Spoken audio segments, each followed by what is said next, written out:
அஸ்ஸலாமு அலைக்கும் வரஹ்மத்துல்லாஹி வபரகாத்துஹு. நாளும் ஓர் அமுதமொழி. பெற்றோர் பேணல் எனும் உயர் பண்பை சங்கைமிகு ஷேக்நாயகம் அவர்கள் பல்வேறு உதாரணங்களுடன் தெள்ளத் தெளிவாக பலமுறை உணர்த்தியுள்ளார்கள். அவற்றிலிருந்து நாங்கள் காலையில் நீண்ட தூரம் பள்ளிக்கு சென்று மாலையில் வீடு திரும்புவோம். வீட்டினுள் புகுந்தவுடன் எங்கள் தந்தை நாயகம் குதுபுல் ஃபரீத் ஜமாலியா சையீத் யாசின் மௌலானா ரலியல்லாஹு அன்ஹு அவர்கள் எம்மை அழைத்து, இன்று முக்கியமான தபால்கள் வந்தன, அவற்றிற்கு பதில்கள் எழுதியுள்ளோம், அவற்றை உடனே அஞ்சல் அலுவலகத்தில் சேர்ப்பிக்க வேண்டும் என உத்தரவிடுவார்கள்.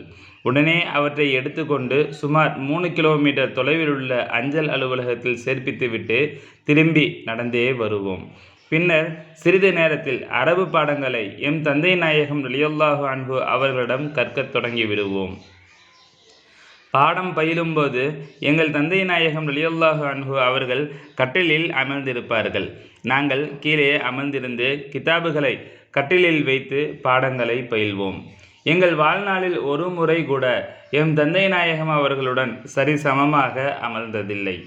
வெளியிலிருந்து யாராவது எம் தந்தை நாயகம் ரலியல்லாஹு அன்ஹு அவர்களை சந்திக்க வந்தால் அவர்களுடன் உரையாடும்போது எங்களை அறையிலிருந்து வெளியேறிவிடும்படி கட்டளையிடுவார்கள். நாங்கள் படித்து முடித்து வேலையில் சேர்ந்து முதல் சம்பளம் வாங்குவது வரை துணிமணிகள் எடுத்து தரக்கூடிய சிரமத்தை கூட எம் தந்தை நாயகம் ரலியல்லாஹு அன்ஹு அவர்களுக்கு நாங்கள் தரவில்லை. எங்களுக்காக எம் தந்தை நாயகம் ரலியல்லாஹு அன்ஹு அவர்கள் சிறிதளவு சிரமப்படுவதை கூட நாங்கள் விரும்பவில்லை.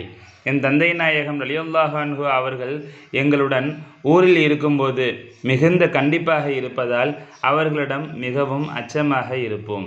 அதே வேளையில் எம் தந்தை நாயகம் ரலியல்லாஹு அன்ஹு அவர்கள் இந்தியாவிற்கு வந்துவிட்டால் எம் தந்தை நாயகம் அவர்கள் இந்தியாவில் சுகமாக இருக்க வேண்டும் என்பதற்காகவும் விரைவிலேயே சிலோன் திரும்பிவிட வேண்டும் என்பதற்காகவும் நாங்கள் துஆ செய்த வண்ணம் இருப்போம். சங்கைமிகு ஷேக்நாயகம் குதுபுஸ்ஸமான் ஷம்சுல் உஜூத் ஜமாலியா சையீத் ஹலீல் அன் மௌலானா அல் ஹசனியுல் ஹுசைனியுல் ஹாஷிமி நாயகம் அவர்களின் அருள்மொழிகளிலிருந்து